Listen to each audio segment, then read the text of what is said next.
This is Fox 5 Morning News. For the past 5 years, hundreds of World War II veterans have been honored with a trip to D.C. to see the World War II Memorial. All made possible through the Honor Flight program, which today will pay special attention to those who served in the Pacific Theater. Joining us this morning are Earl Morris, the president of the Honor Flight Network, and Honor Flight co-founder Jeff Miller. Gentlemen, it's good to see both of you this morning. Good morning, Steve. Glad to be here. Talk a little bit about what we're going to see today, where some of these folks have come from, where you've been able to fly them in from, and what's going to be happening today at the memorial. We brought them in from 7 different states, from Chicago, Cleveland, LaGuardia, Boston. They're coming in from Philadelphia, Orlando, and also all the way from Baltimore this morning. So it's going to be a neat gathering. Jeff, I believe we talked with you last year when Senator Dole was with us to talk about some of the events then. Just let the folks know what it means to these veterans who, obviously many of them are up there in years and they have not had a chance to come here to Washington. How important is it for them to be here?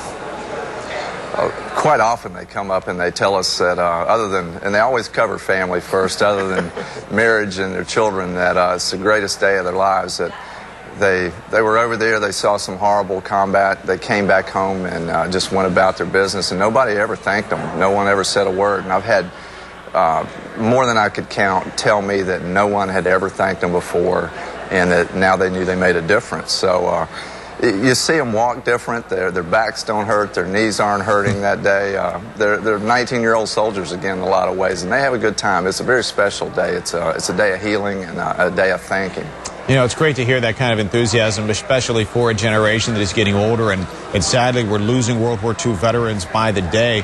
It just seems like that would make it more and more important for folks like yourselves to try to get as many folks here as possible. Yeah, the windows, we've been talking about that window of opportunity for 3 or 4 years now, and it's obviously closing pretty rapidly. So it's a great opportunity to be a part of something that I like to say is pretty much flawless. You can't find a fault in this. You guys are tying this in with some pretty big names, Earl. Maybe you can handle this part of it. I know some of the things. This is actually tied into a documentary on HBO. You've got some big names, Steven Spielberg, Tom Hanks. They're also in town. They're also going to be helping out with some of the efforts today? Yes, they are. And what's phenomenal about this is not only are they into movie making, but they're more into telling personal stories.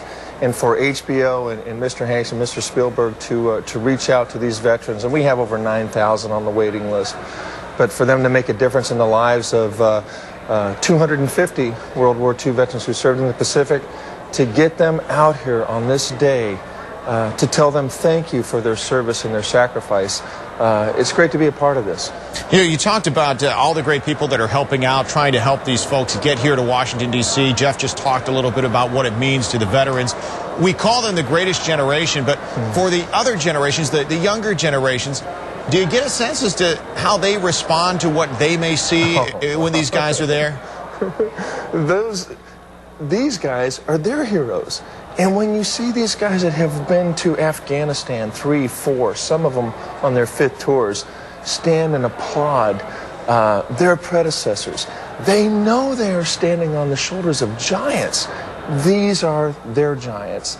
And these World War II veterans are so appreciative of this generation because they say, we had it easy.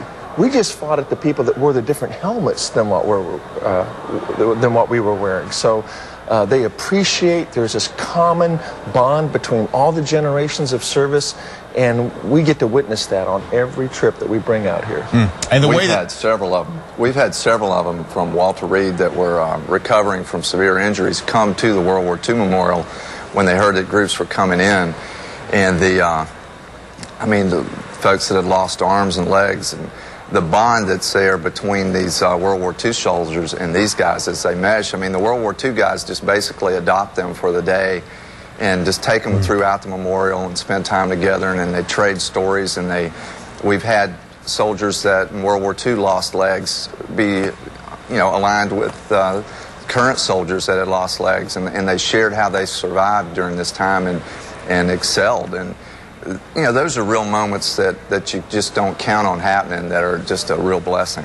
It's great to see that that spirit transcends the generations. Gentlemen, I know you have a busy day ahead of you. I thank you for giving us some time this morning.